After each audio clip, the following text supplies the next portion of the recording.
ഞാൻ ഏറ്റവും സ്ട്രെസ്ഡ് ആയിട്ടുണ്ടായിരുന്ന, അതുപോലെ തന്നെ ഈ വീഡിയോ ക്ലിപ്സ് എഡിറ്റ് ചെയ്യുമ്പോഴത്തേക്കും ഏറ്റവും ബ്ലെസ്ഡ് ആയിട്ട് ഫീൽ ചെയ്യുന്ന കുറേ ദിവസങ്ങളായിരുന്നു എൻ്റെ കല്യാണം ഫിക്സിങ് ടു കല്യാണം വരെയുള്ള ഡേയ്സ്. കാരണം ഞങ്ങളുടെ കല്യാണം ഫിക്സ് ചെയ്ത് ഏകദേശം 8 മാസത്തിന് ശേഷമായിരുന്നു മാരേജ് ഡേറ്റ്. ഇത്രയും മാസങ്ങൾ എൻ്റെ ഹോൾ ഫാമിലി എൻ്റെ കൂടെ നിന്ന് എൻ്റെ കല്യാണത്തിന് വേണ്ടിയിട്ടുള്ള പ്രിപ്പറേഷൻസിലായിരുന്നു. ഞാനിന്നത് ഓർക്കുമ്പോൾ ഒരുപാട് ഗ്രേറ്റ്ഫുള്ളാണ്. കൂടെ എൻ്റെ ഹസ്ബൻഡ് ആൻഡ് ഫാമിലി ഉണ്ടായിരുന്നു കട്ട സപ്പോർട്ടായിട്ട്. ഏതൊരു പെൺകുട്ടിയെ സംബന്ധിച്ചും അല്ലെങ്കിൽ ആൺകുട്ടിയെ സംബന്ധിച്ചും എല്ലാവരുടെ ലൈഫിലൊരു സ്പെഷ്യലായിട്ടുള്ള കാര്യമാണ് കൂട്ടിനൊരാൾ വരിക, കല്യാണം എന്നൊക്കെയുള്ളത്. എൻ്റെ ഫാമിലീനെ സംബന്ധിച്ച് പറയുകയാണെങ്കിൽ ഐ ഹാവ് എ വില്ലേജ്. ഒരുപാട് ആളുകളുണ്ട് എൻ്റെ ഫാമിലിയിൽ. പപ്പുക്കും അമ്മക്കും ഒരുപാട് കണക്ഷൻസ് ഉണ്ട്.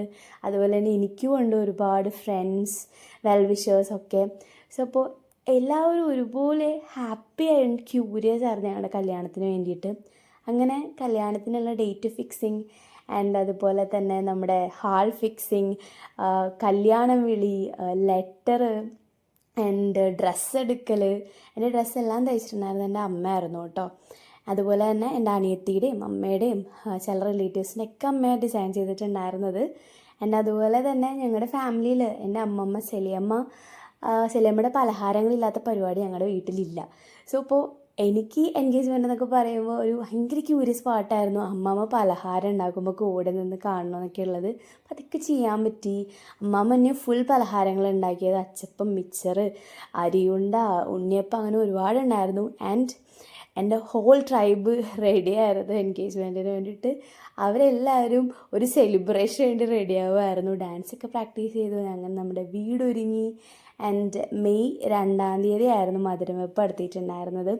ആ ദിവസം എനിക്ക് ഒരിക്കലും മറക്കാൻ പറ്റില്ല. കാരണം എൻ്റെ ഇത്രയും വർഷത്തെ ജീവിതത്തിൽ ഞാൻ എന്താണ് ലൈഫിൽ കളക്ട് ചെയ്തിട്ടുള്ളത് എന്ന് ഞാൻ തിരിച്ചറിഞ്ഞിട്ടുള്ള ദിവസങ്ങളായിരുന്നു അതൊക്കെ.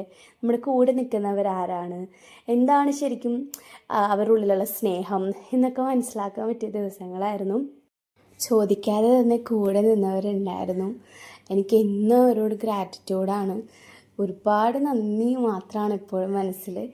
ആൻഡ് അങ്ങനെ ഞാൻ എൻ്റെ എൻഗേജ്മെൻറ്റിന് വേണ്ടി ഒരുങ്ങി. അന്ന് ഉറക്കില്ലാത്ത രാത്രിയായിരുന്നു.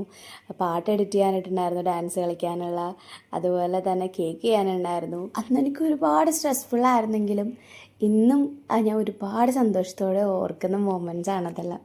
എത്ര മണിയാകല്ലോ രാത്രി? 1-2.